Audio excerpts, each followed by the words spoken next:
ठीक. तर याच्यामध्ये सेकंड सिग्निफिकन्स असा आहे, that is synthesis of sugar. जे काही फूड मटेरियल आहे हे शुगरच्या स्वरूपामध्ये, कार्बोहायड्रेटच्या स्वरूपामध्ये या फोटोसिंथेसिसमध्ये सिंथेसाइज होतं. So in this the energy rich molecule, that is sugar, as a food material which is produced inside the plant by the process photosynthesis, and the excess of sugar will get stored in the form of sucrose and starch. आता access बघा, storage food material म्हणून या शुगरला काही ठिकाणी काय केलं जातं, प्लांटमध्ये स्टोअर केलं जातं, की ज्या वेळेला फोटोसिंथेसिस होऊ शकणार नाही किंवा ज्या वेळेला जास्त प्रमाणामध्ये एनर्जीची आवश्यकता पडेल, म्हणजे जसं की फुलं येण्याच्या स्वरूपामध्ये किंवा म्हणजे फ्लावरिंग येण्याच्या फेजमध्ये, फ्रुटिंग येण्याच्या फेजमध्ये किंवा त्या डेव्हलपमेंट फेजमध्ये जास्त आवश्यकता प्लांटला असते, अशा वेळेला हे जे काही स्टोरेज फूड मटेरियल आहे सुक्रोज किंवा स्टार्चच्या स्वरूपामध्ये प्लांटमध्ये स्टोअर केलं जातं आणि ते त्या वेळेला वापरलं जातं. मग हे स्टोअर करण्यासाठी पुन्हा प्लांटमध्ये वेगळ्या प्रकारचे ऑर्गन आहेत, जसं की स्टेम आहे. स्टेममध्ये हे मटेरियल स्टोअर केलं जातं, फ्रूटमध्ये स्टोअर केलं जातं किंवा मग रूटमध्ये स्टोअर केलं जातं किंवा काही मॉडिफिकेशन आपल्याला प्लांटमध्ये पाहायला मिळतात. जसं की मग आपण पाहिलं की गाजर आहे, गाजर, मुळा, बीट किंवा रताळे असतील, बटाटे असतील किंवा हे जे काही आलू वगैरे जे आहे, हे सगळं फूड मटेरियल स्टोअर करण्यासाठी मॉडिफाईड झालेले पार्ट त्या प्लांटमध्ये आपल्याला पाहायला मिळतात. त्याच्यामध्ये मोठ्या प्रमाणात स्टार्च जे आहे ते स्टोअर करून ठेवलं जातं. त्यानंतर you can observe in the photosynthesis a continuous supply of food material is takes place. So in the green plants it provides organic food to the cells, heterotrophs including man directly or indirectly. आता थोडक्यात काय म्हणले नी, हे green plant आहेत की हे पहिल्यांदा या प्रकारचं ऑर्गॅनिक फूड मटेरियल तयार करू शकतात. ठीक आहे. मग हे जे काय ऑर्गॅनिक फूड मटेरियल ते स्वतः युटिलाइज करतात, स्वतःचं बायोमास डेव्हलप करतात आणि मग हे जे काय बायोमास आहे हे बायोमास इतर बाकीचे जे काही हेट्रोट्रॉप आहेत, हेट्रोट्रॉपिक ऑर्गॅनिझम आहेत, हे हेट्रोट्रॉपिक ऑर्गॅनिझम त्याला कंझ्युम करतात, म्हणजे प्लांटला कंझ्युम करतात. म्हणजे आपल्यासारखे असतील किंवा गवत खाणारे प्राणी असतील, हे काय करतात, प्लांटला खातात. आपण सुद्धा भाजी म्हणून प्लांटचाच वापर करतोय, सीड ग्रेन्स म्हणून प्लांटचा वापर करतोय, पल्सेस म्हणून प्लांटचा वापर करतोय. सगळे काही अन्नपदार्थ आपले जवळपास 80% हे प्लांटवरती डिपेंडंट आहे. त्यानंतर दुसरं महत्त्वाचं सिग्निफिकन्स असं सांगता येईल की हीच एक प्रोसेस आहे की या प्रोसेसमधून ऑक्सिजन जनरेट होतो किंवा रिलीज होतो. So in this process oxygen is liberated as a bye product which is used in the aerobic respiration furtherwards, or even it is also used for respiration in the other heterotrophic organism. आपल्यासारख्या ऑर्गॅनिझमला किंवा इतर बाकीच्या ॲनिमलला, इन्सेक्टला, वेगळ्या प्रकारच्या याला हा जो काही ऑक्सिजन आहे हा रेस्पिरेशनसाठी आवश्यक आणि आवश्यक असणारा ऑक्सिजन हा याच्यातनं रिलीज होतो. So entire oxygen in the atmosphere which is derived through the photosynthesis. Okay. Now through that किंवा हाच ऑक्सिजन जो आहे या ऑक्सिजन पासूनच ओझोन लेअर तयार झालेला आपल्याला पुढे जाऊन पाहायला मिळतो. So these liberated oxygen during the photosynthesis which is used for the formation of ozone layer around the earth. बरोबर. आणि मग आता ओझोन लेअरचे काय फायदे आहेत किंवा काय त्याचा रोल काय आहे ते तुम्हाला माहिती आहे. So it will simply protect our earth from the harmful ultraviolet rays, ultraviolet radiation from the sunlight किंवा फ्रॉम दी सन. सूर्याकडनं येणारे जे काही अतिनील किरण आहेत, सूर्याकडनं येणारे जे काही अल्ट्राव्हायोलेट रेज आहेत, त्याला या ठिकाणी फिल्टर केलं जातं किंवा त्या ठिकाणावर त्याला परावर्तित केलं जातं आणि फिल्टर केलेले सनलाईट किंवा सनरेज पृथ्वीवरती पोहोचवले जातात. And that is the major role of ozone layer. त्यानंतर याच ऑक्सिजनचा किंवा या फोटोसिंथेसिस मधून तयार होणारे जे काही बायोमास आहे, जे काही प्लांटची ग्रोथ होणार आहे, त्याच प्लांट पासून फ्युएल फॉसिल किंवा फॉसिल फ्युएल्स तयार झालेले आपल्याला दिसतात. मग कोल असेल म्हणजे दगडी कोळसा असेल, ऊड असेल किंवा पेट्रोलच्या स्वरूपात किंवा जे काही कार्बोहायड्रेट्स आहेत, they are used as a fuel which are the products of ancient photosynthetic plants. म्हणजे काय की जुन्या काळी जे काही प्लांट होते ते प्लांट त्या ठिकाणी गाडले गेले आणि गाडल्यानंतर मग त्याच्यावरती प्रक्रिया होऊन आज रोजी याच ऑर्गॅनिक मटेरियलचं कन्व्हर्जन पेट्रोलमध्ये किंवा त्या प्रकारच्या कोलमध्ये किंवा त्या प्रकारच्या खनिजामध्ये झालेलं आपल्याला दिसतं. नंतर एक प्युरिफिकेशन ऑफ एअर आहे. म्हणजे पहा, एअर मधला जो काही कार्बन डायऑक्साईडची लेवल आणि ऑक्सिजनची लेवल ही मेंटेन करायचं काम प्लांट करतात किंवा ही फोटोसिंथेसिस प्रक्रिया करते. So in this carbon dioxide which is liberated in the respiration of organism, it is used by the green plants okay, carbon dioxide कोण फक्त यूज करते या पृथ्वीवरती, तर ते फक्त आहेत plant, green plant.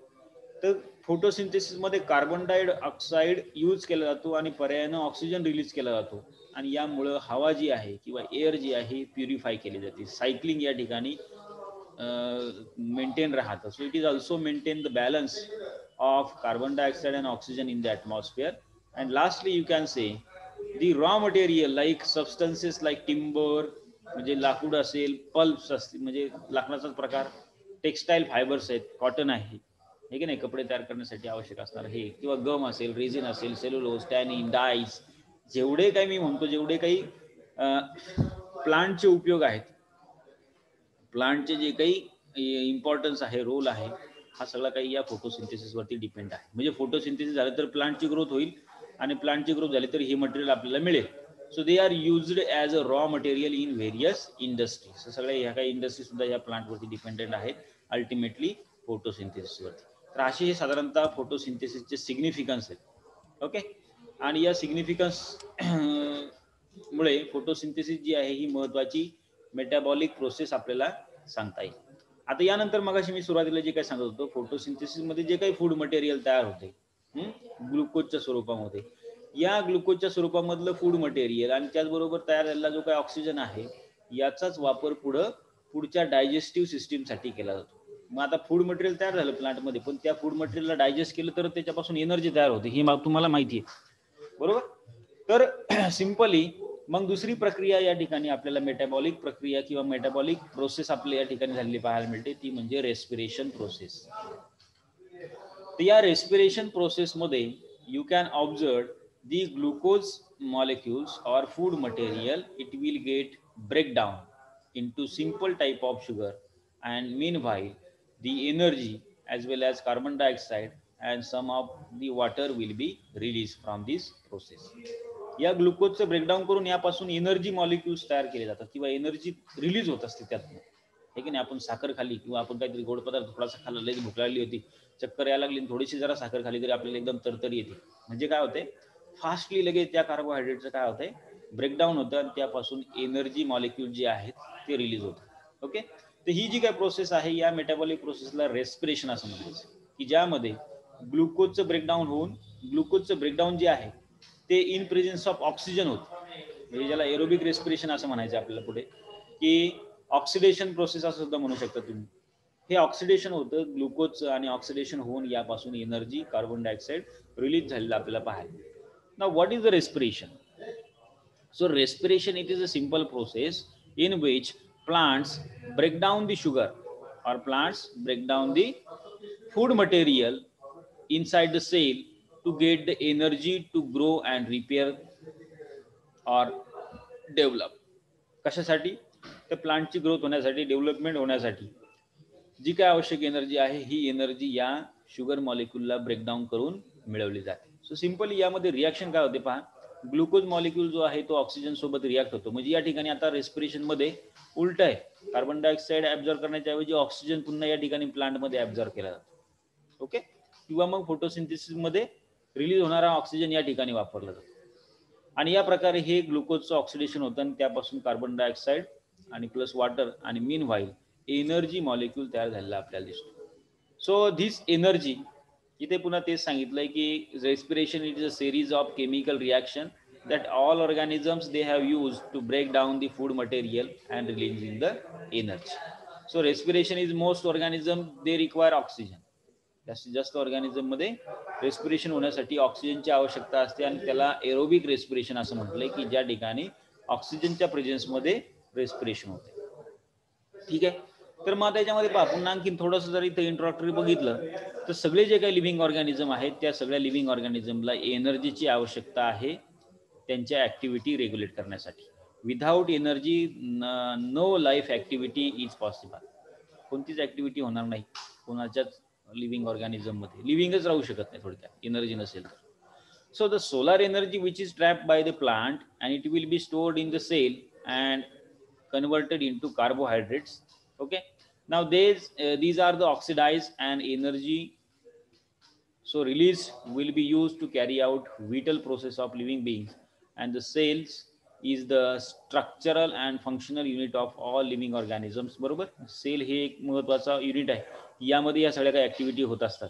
And therefore in the cell the cell carries out various activities of life and performing required energy also. Organisms need energy for the existence and maintenance of life. Thus energy is obtained throughout the process of respiration. तर एक लक्षात घ्या, respiration होते आणि रेस्पिरेशनच्या या प्रक्रियेच्या through energy या ठिकाणी उपलब्ध झालेली आपल्याला दिसेल. So respiration is a vital process which occurs in all living cells. During the respiration, the energy obtained through the oxidation of organic food material. काय म्हटलंय, रेस्पिरेशनच्या दरम्यान होतं काय, जे काही ऑर्गॅनिक फूड मटेरियल आहे, म्हणजेच काय होतं, तो फूड मटेरियल किंवा जे काही कार्बोहायड्रेट आहे, या कार्बोहायड्रेटचं ऑक्सिडेशन होऊन त्यापासून तयार झालेली जी काही एनर्जी आहे, ही एनर्जी या रेस्पिरेशन प्रोसेसमधून रिलीज होते आणि त्याचा वापर इतर बाकीच्या ॲक्टिव्हिटीसाठी, लाईफ ॲक्टिव्हिटीसाठी केला जातो. ठीक आहे. तर काय केली रेस्पिरेशनची डेफिनेशन पहा, तर intracellular process, it is the intracellular process of oxidation in which the complex organic substances like the food, they are broken down into simple substances, that is carbon dioxide and water, with releasing of energy. It is called as respiration. काय म्हटलंय, intercellular process आहे, सेलमध्ये ही process होते की ज्यामध्ये या complex organic substance म्हणजेच काय, तर कार्बोहायड्रेटचं किंवा फूड मटेरियलचं या ठिकाणी ऑक्सिडेशन होतं आणि ऑक्सिडेशन होऊन they are broken down into simple substances like carbon dioxide, water and energy molecules. Okay, तर मग या प्रोसेसला जनरली कॅटाबॉलिक प्रोसेस असं सुद्धा म्हटलंय. So it is a catabolic process in which food material is breakdown. Oxidation process असं सुद्धा म्हटलं जातं. So which is an oxidation of organic substance with the releasing of energy within the cells and chemical compounds like energy, they are in the form of ATP. आता ही जी काही energy आपण जे म्हणतोय मगापासून, ही एनर्जी एटीपीच्या स्वरूपामध्ये रिलीज होते.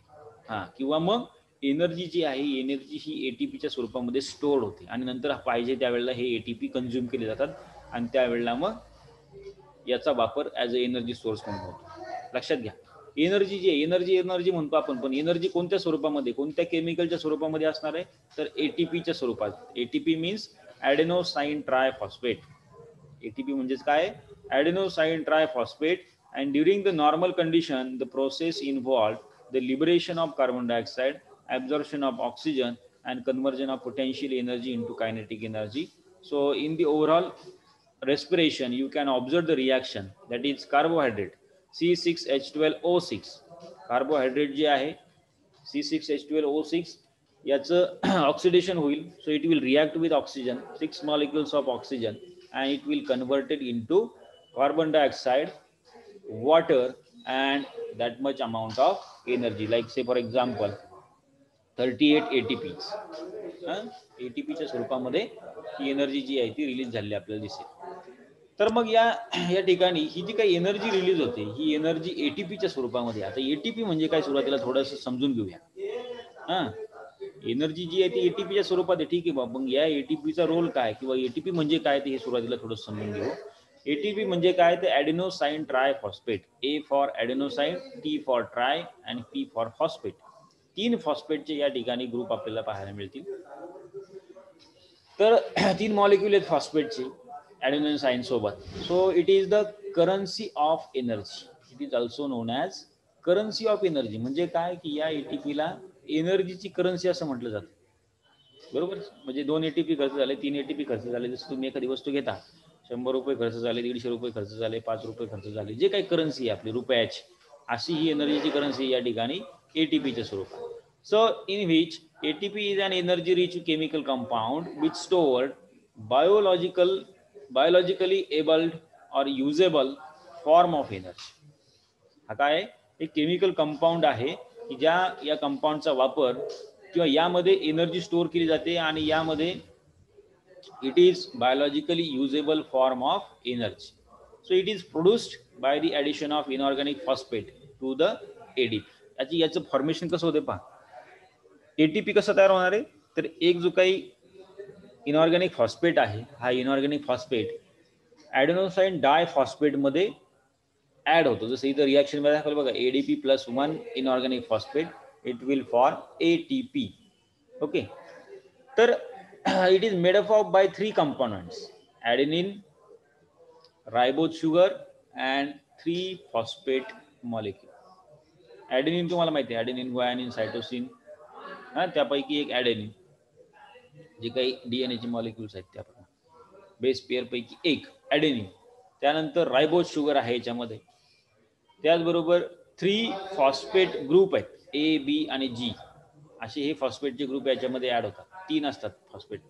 So they remains attach with the sugar and adenine to form adenosine triphosphate. बरोबर, हे जे काय आहे हे शुगर सोबत अटॅच होतात फॉस्फेट, आणि मग ॲडेनिन सोबत अटॅच होऊन त्याचं फॉर्मेशन ॲडेनोसाइन ट्रायफॉस्फेट मध्ये झालेलं आपल्याला पाहायला मिळतं. So bond will form between the sugar and alpha phosphate in the is a low energy bond represented as minus, किंवा याप्रमाणे हा बॉन्ड या ठिकाणी दाखवला जातो. आता होतं काय बघा, या ATP पासून कशी एनर्जी रिलीज होते, तर या ATPचं पुन्हा ब्रेकडाऊन होतं. ज्या वेळेला ह्या, आता मी बोलतोय, बोलण्यासाठी मला जे काही फोर्स म्हणा किंवा जी काही हवा बाहेर टाकावी लागते घशातून, आहे की नाही, जे काही समजा विचार करावा लागत असतील, सगळ्यासाठी जी काही फोर्स या ठिकाणी आपण पोटापासून तयार करतो, तर हा फोर्स तयार करण्यासाठी शरीरातले कैक ATP त्या ठिकाणी बर्न होतात. म्हणजे ATPला ब्रेक केलं जातं, आणि ATP ब्रेक झाले की त्याच्यापासून एनर्जी मॉलिक्युल्स बाहेर पडतात. लक्षात घ्या. So in this bonds between the beta and gamma are high energy bond represented as this like. So ATP molecules act as a energy coin for the living cells, आणि मग यानुसार ही energy जी आहे, ही energy या ATP मधून बाहेर पडते. आता होतं काय, किंवा ATPचा जनरली रोल काय, तुम्हाला तेच सांगितलं की it is use as a currency of energy. So it is stored biologically usable, आहे की नाही. काय केलं जातं याला, याच्यामध्ये लिव्हिंग सेलमध्ये म्हणा, किंवा इव्हन एंटायर ऑर्गॅनिझममध्ये, लिव्हिंग ऑर्गॅनिझममध्ये biologically it is stored as a energy source म्हणून, आहे की नाही. एनर्जी म्हणून तुम्ही काय स्टोअर करा, जसं तुम्ही बॅटरीमध्ये इलेक्ट्रिसिटी स्टोअर करता, नाही की नाही. रिचार्जेबल बॅटरी असतात, त्या बॅटरीमध्ये एनर्जीचा सोर्स म्हणून काय करतात, इलेक्ट्रिसिटी स्टोअर केली जाते, आणि नंतर मग ती हळूहळू त्यातनं युटिलाइज केली जाते.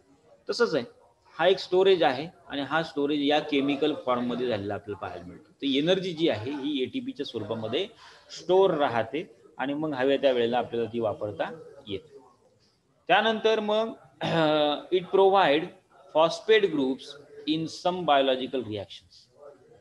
Okay, it provide phosphate group even for some biological रिॲक्शनसाठी हा फॉस्फेट सुद्धा हा या ठिकाणी रिलीज केला जातो. It supply the energy for various cellular activity, वेगवेगळ्या ॲक्टिव्हिटीसाठी एनर्जी जी आहे ती सप्लाय केली जाते. And thus the food material synthesized in the photosynthesis act as a bank balance and ATP molecules as a energy coins which can be cashed energy at any time by the cell. पहा काय म्हटलंय बा, food material जे आहे, food material जे काही प्लांटमध्ये तयार झालं फोटोसिंथेसिसच्या दरम्यान, तर हे फूड मटेरियल म्हणजे एक मोठी बँक आहे. मग या बँकमधून या बँकला कन्वर्ट करून किंवा याच्यावरती प्रक्रिया करून याच्यापासून एक एक कॉइन तयार केले जाते. या बँकमध्ये हे कॉइन सगळे स्टोअर आहेत, किंवा पैसा सगळा स्टोअर आहे, आणि त्यातला एक पैसा म्हणजे एक ATP, किंवा 1 रुपया म्हणजे एक ATP. मग जेवढे जेवढे हवेत तुम्हाला तशी तशी ATP त्यातून तुम्ही वापरून घ्यायची, किंवा तसे वापरले जातात. So it can be cashed energy at any time. जेव्हा आवश्यक आहे त्यावेळेला ह्या फूड मटेरियलला ऑक्सिडाइज केलं जातं, आणि त्यापासून ही एनर्जी किंवा ATP जी आहे ते तयार होतील, आणि ते ATP जे आहे ते पुढं ॲक्च्युअल प्रोसेसमध्ये खर्च केले जातात किंवा वापरले जातात. तर अशा प्रकारचं हे ATP आहे. अजून आपल्याला सांगता येईल की ATP जे आहे ते डिटेल पहा, adenosine triphosphate. It is one of the most important compounds that cells use to store and release the energy. महत्वाचा कंपाऊंड आहे. काय करतो तो, सेलमध्ये स्टोअर असतो, स्टोअर केल्यानंतर हवा त्यावेळेला मग याचा वापर एनर्जीचा सोर्स म्हणून केला जातो. लक्षात घ्या. आता या ठिकाणी इथं ATPचं स्ट्रक्चर दाखवलेलं आहे. या ATPच्या स्ट्रक्चरमध्ये आपल्याला माहिती आहे की या ठिकाणी हे ॲडेनिन आहे. हा adenine it is joined with the ribose sugar, pentose sugar आहे रायबोज, आणि या शुगरला इकडे या ठिकाणी पुन्हा फॉस्फेट ग्रुप की जे 3 फॉस्फेट या ठिकाणी अटॅच झालेले आहेत. So therefore adenine, adenosine triphosphate. ज्यावेळेला ॲडेनिन रायबोज आणि या फॉस्फेट ग्रुपला अटॅच होतो त्यावेळेला ॲडेनोसाईन तयार होतो. So it is named as adenosine triphosphate. किंवा आणखीन आपल्याला सांगता येईल की it is a complex organic chemical that participate in many processes. हे कॉम्प्लेक्स ऑर्गॅनिक सबस्टन्स आहे किंवा ऑर्गॅनिक केमिकल आहे की ज्याचा वापर एज अ एनर्जी सोर्स म्हणून केला जातो. So it is found in all forms of life. सगळ्या प्रकारच्या लिव्हिंग ऑर्गॅनिझममध्ये त्याची डेव्हलपमेंट, त्याची ग्रोथ होण्यासाठी, लोकोमोशनसाठी, हालचालीसाठी, इवन बाकीच्या सगळ्या काही ॲक्टिव्हिटीसाठी आपल्याला या ठिकाणी ATPs त्या ठिकाणी वापरले जातात हे लक्षात येतं. So ATP which is often referred as molecular unit of currency. काय म्हटलंय? हे एक मॉलिक्युलर युनिट आहे करन्सी की जी ही करन्सी प्लांटमध्ये वापरली जाते. जनरली आपण पैसा पाणी इकडे वापरतो, पण आता इकडं या स्वरूपामध्ये एनर्जी वापरली जाते. So it is the molecular unit of currency of intracellular energy transfer. मग ही एका सेलमधून दुसऱ्या सेलमध्ये सुद्धा ट्रान्सफर होत असते आणि त्या त्या ठिकाणी ज्या ज्या ठिकाणी आवश्यक आहे त्या त्या ठिकाणी ही एनर्जी वापरली जाते. बरोबर. आपली सिस्टीम कशी बघा, आपण अन्न खातो, अन्नपदार्थ खाल्ल्यानंतर आपल्या जे काही स्टमक आहे त्या स्टमकमध्ये डायजेस्टिव्ह सिस्टीममध्ये ज्या वेळेला हे अन्न पास होतं त्यावेळेला त्याच्यावरती भरपूर मोठ्या प्रमाणामध्ये ॲसिड म्हणा, वेगळ्या प्रकारचे मायक्रोब्स, हे सगळे काही त्याच्यावरती ॲक्ट होतात. त्याला काय म्हणतात, त्याला डायजेस्ट करायचा प्रयत्न करतात आणि डायजेस्ट करत असताना त्या अन्नपदार्थामधली जे काही कार्बोहायड्रेट आहेत ही कार्बोहायड्रेट पहिल्यांदा काढून घेतले जातात.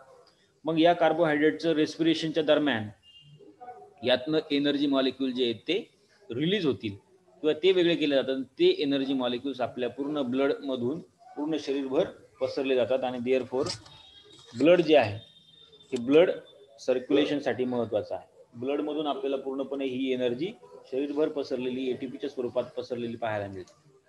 तर अशा प्रकारे हे ATP आहेत. थोडक्यात आणखीन जर काही फंक्शन जर पाहिलं आपण, ATPचं फंक्शन कसं आहे पहा की ATP helps carry out many functions in the cell. First, they perform for as an energy source for mechanical work. काही ताकद लावून काही काम करायचं असेल, such as a movement of proteins in the muscles. मसल्समध्ये प्रोटीन मॉलिक्युल्स वाहून न्यायचे असतील, वेगळ्या प्रकारचे न्यूट्रिएंट एका ठिकाणी दुसऱ्या ठिकाणी वाहून न्यायचे असतील, तरी सुद्धा त्या ठिकाणी ATPच काम करतात. जसं की इथं मेकॅनिकल वर्क आहे बघा, क्लॅमॅडोमोनास नावाचं जे काही समजा युनिसेल्युलर डायटम्स आहे त्यामध्ये जो काही फ्लॅजिला आहे त्या फ्लॅजिलाची मुवमेंट होण्यासाठी जी काही एनर्जी आवश्यक असणार या ठिकाणी ATP वापरली जाते. म्हणजे ATP वापरल्यानंतर पुन्हा ATPचं कन्व्हर्जन ADP आणि एक इनऑर्गॅनिक फॉस्फेट सेपरेट होईल, पुन्हा ते ब्रेकडाऊन होतात. ओके. आणि ते जोडण्यासाठी पुन्हा या ठिकाणी एनर्जीची आवश्यकता असते असं पण. So transport work is also carried out by this ATP.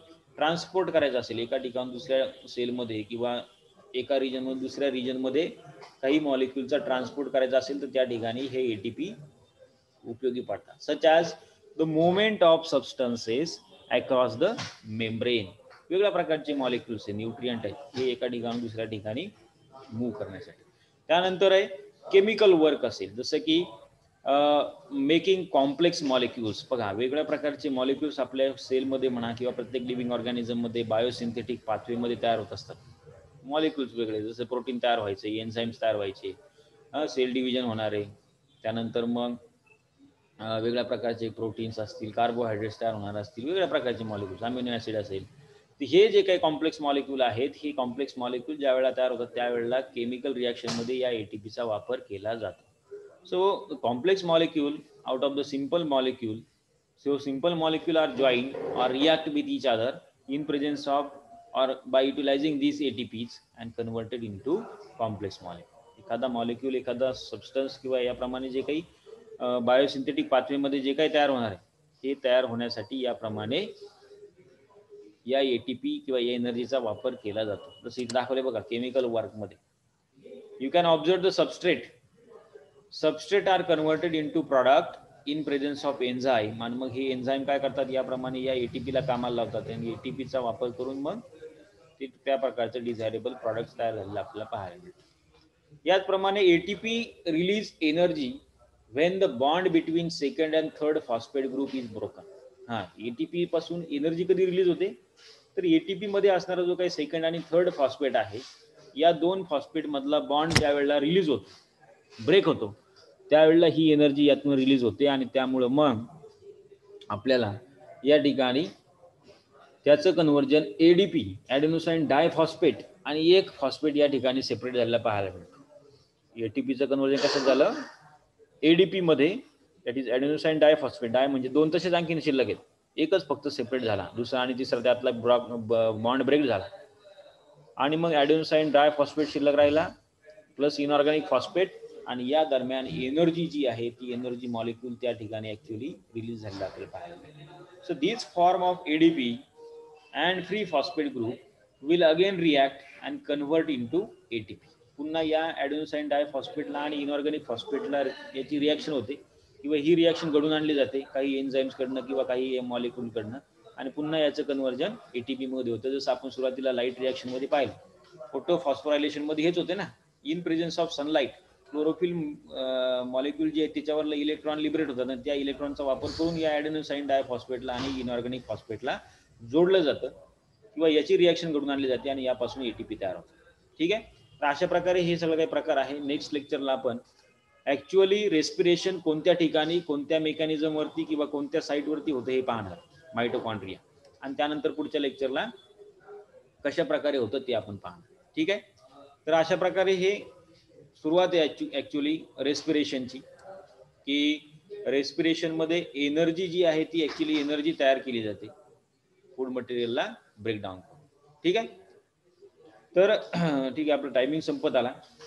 याचं रेकॉर्डिंग मी तुम्हाला युट्यूबवर टाकतो. पुन्हा एकदा काही शंका असेल तर पहा, काय अडचण असेल तर ग्रुपवरती कळवत जा आणि जास्तीत जास्त संख्येने तुम्ही न सांगता न कॉल करता तुम्ही जॉईन होत जा. ठीक आहे, अक्षय, पल्लवी, पार्वती, शेटे, रुचिता कोचर, धन्यवाद तुमच्या सगळ्यांचे.